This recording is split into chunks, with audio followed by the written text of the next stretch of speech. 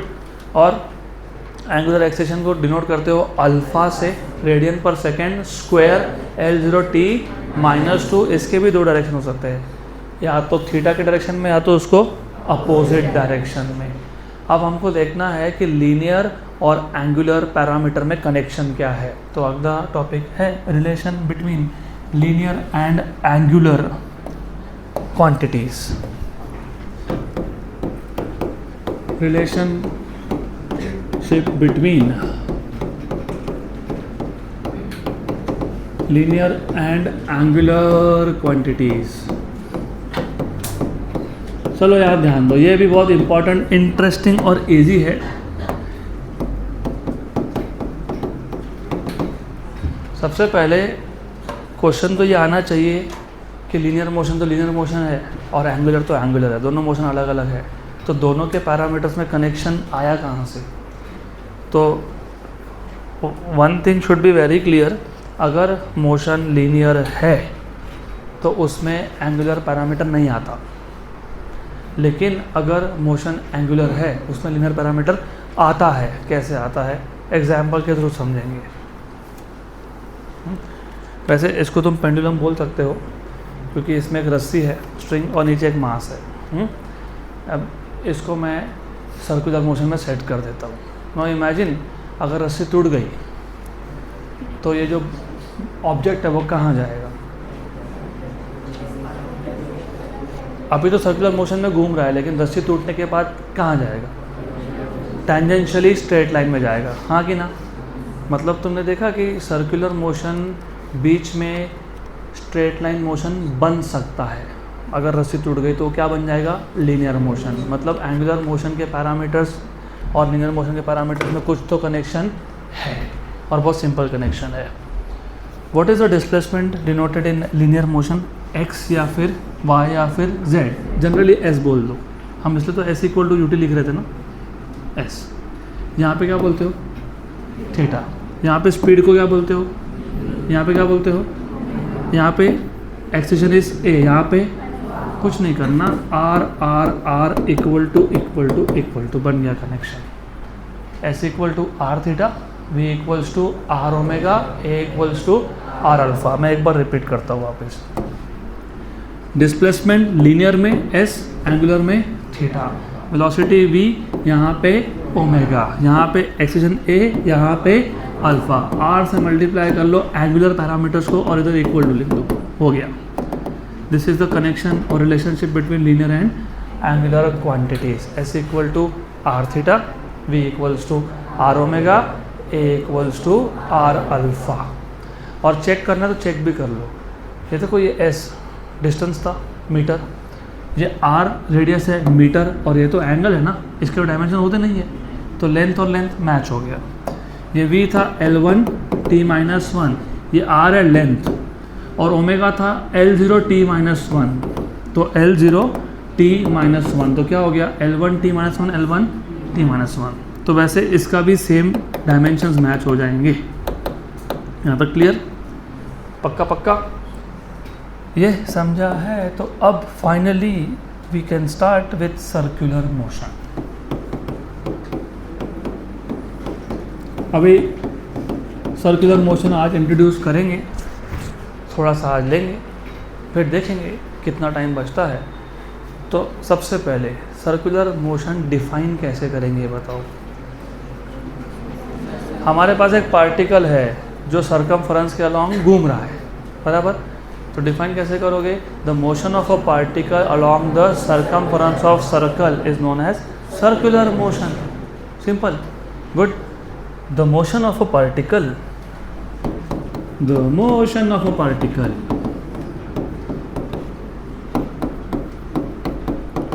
along the circumference of circle,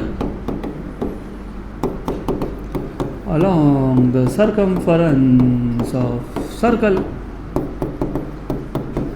is known as, क्या बोलते हैं इसको? is known as कौन सा motion? Circular motion, is known as circular motion.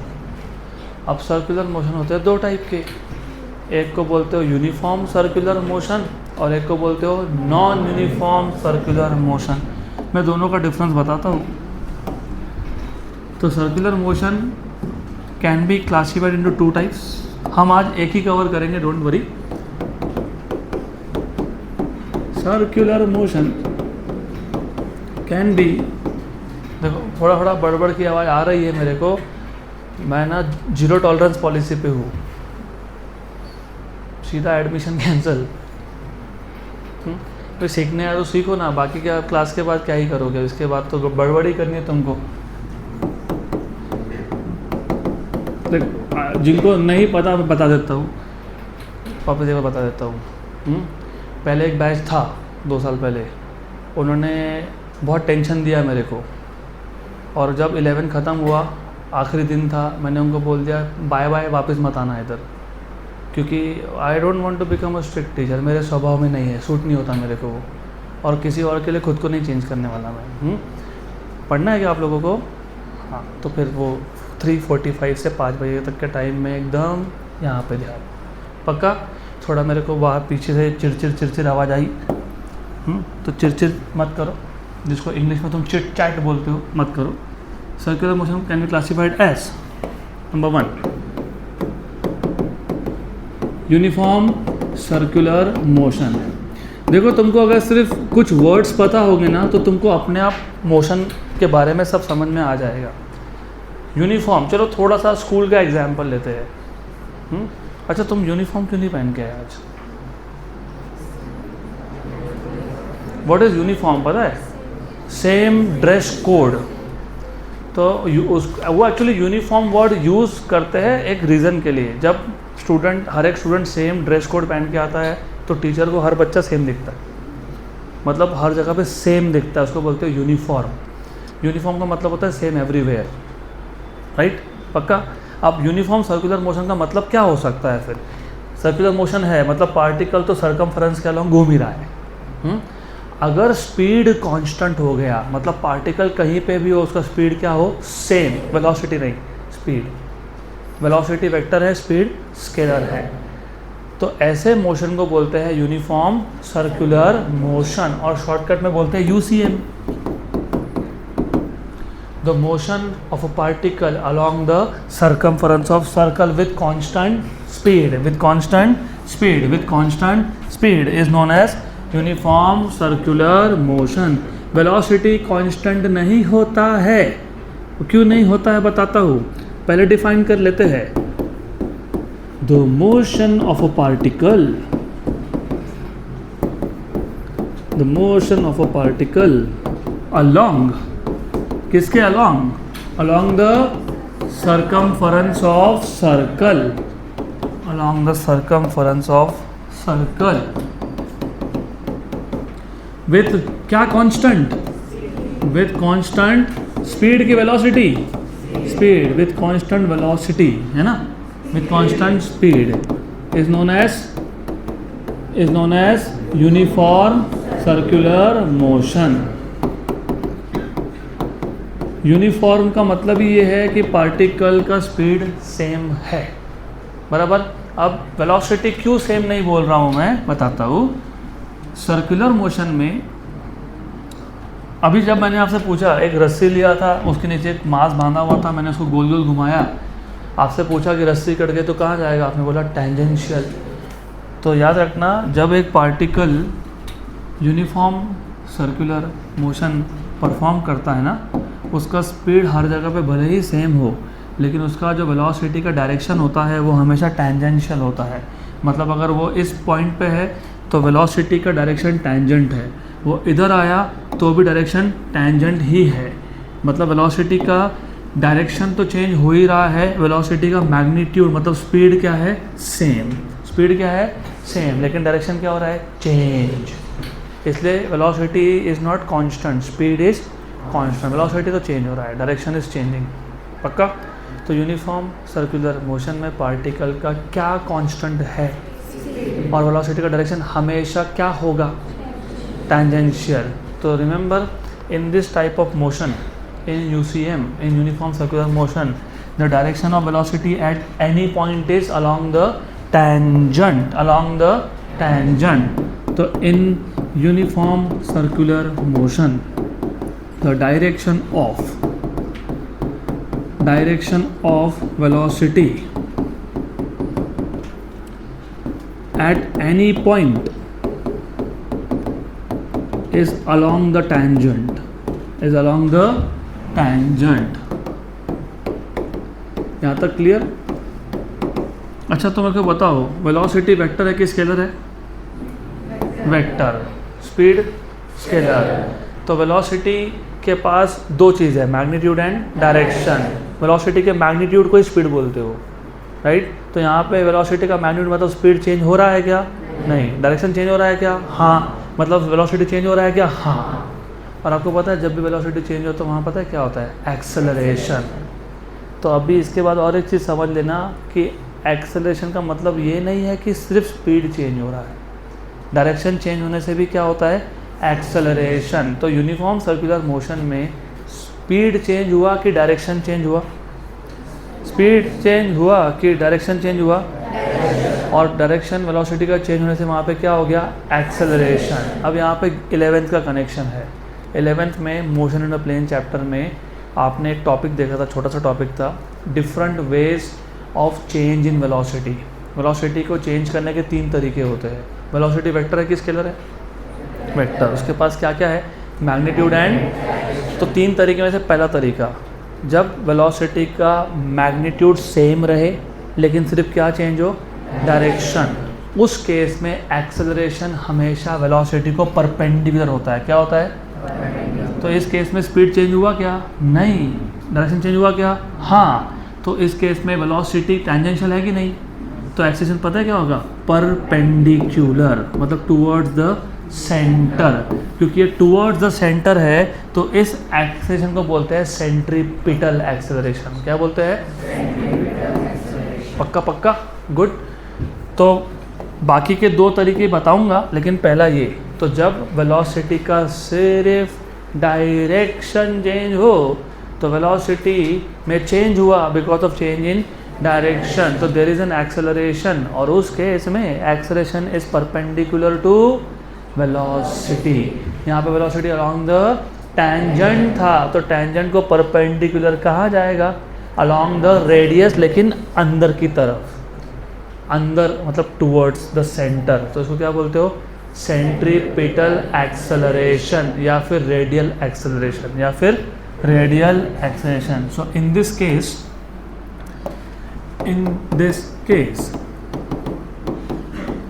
Acceleration is perpendicular to, किसको perpendicular है? Velocity, and is directed towards the center and hence is known as centripetal। Centri मतलब centre, petal मतलब towards, centripetal acceleration या फिर radial acceleration ये तुमने 11th में cover किया है already, motion in a plane chapter में। कोई बात नहीं, नहीं याद था तो ठीक है, अभी इसके आगे नहीं चलेगा, याद रखना पड़ेगा। पक्का। अब 11th स्टैंडर्ड में हमने देखा था कि जो सेंट्रीपिटल एक्सेलरेशन है, ACP लिखते हैं या AR लिखते हैं, इसके 3 फार्मूला होते हैं। एक होता है v²/r, एक होता है r⍵², एक होता है v⍵, where v is the value of speed, r is radius और ओमेगा है एंगुलर स्पीड, क्योंकि ये मोशन है एंगुलर मोशन। पक्का। फिर हम एक वेक्टर डिफाइन करते हैं जो सेंटर से बाहर की तरफ है, उसको बोलते हैं आर कैप। कैप वेक्टर्स पता है तुमको? कैप वेक्टर्स होते हैं जिनका मैग्नीट्यूड होता है 1, वो हम लोग यूज़ करते हैं सिर्फ डायरेक्शन बताने के लिए। क्या बताने के लिए? तो r cap is a unit vector directed from centre to the circumference. Centre to the circumference से सेंटर की तरफ लिखना हो तो क्या लिखेंगे? माइनस आर कैप, क्योंकि सेंटर से सर्कमफरेंस तक क्या है? Plus r cap. तो उल्टा क्या है? सेंटर से सर्कमफरेंस तक क्या है? R cap. तो अंदर क्या है? तो ये जो एक्सेलरेशन है ये सेंटर से सर्कमफरेंस की तरफ है कि उल्टा है? उल्टा है, राइट। तो प्लस आर कैप कि माइनस आर कैप? तो जब वेक्टर फॉर्म में लिखोगे ना, इधर बस माइनस आर कैप लिखोगे। पक्का पक्का, गुड, श्योर। तो what is uniform circular motion? The motion of a particle along the circumference of circle with constant speed is known as uniform circular motion. Very good. Uniform circular motion में velocity at any point is along the tangent, मतलब velocity का direction क्या हो रहा है? Change. तो यहाँ पे वेलोसिटी का डायरेक्शन चेंज हुआ तो क्या आ गया? एक्सेलरेशन। और जब वेलोसिटी का सिर्फ डायरेक्शन चेंज हो तो एक्सेलरेशन का डायरेक्शन क्या होता है? Perpendicular to velocity. Velocity tangent है तो उसको परपेंडिकुलर अलोंग द रेडियस और अंदर की तरफ। तो इस एक्सेलरेशन का क्या नाम है? सेंट्रीपिटल। इसके 3 फार्मूला कौन से है? v²/r, r⍵² and v⍵। Direction इसका आर कैप है कि माइनस आर कैप है? पक्का पक्का। और माइनस आर कैप मतलब सर्कमफरेंस से सेंटर की तरफ, श्योर। इसके बाद का जो सेकेंड टाइप का सर्कुलर मोशन है कौन सा? नॉन यूनिफॉर्म सर्कुलर मोशन, वो हम कल कंटिन्यू करेंगे।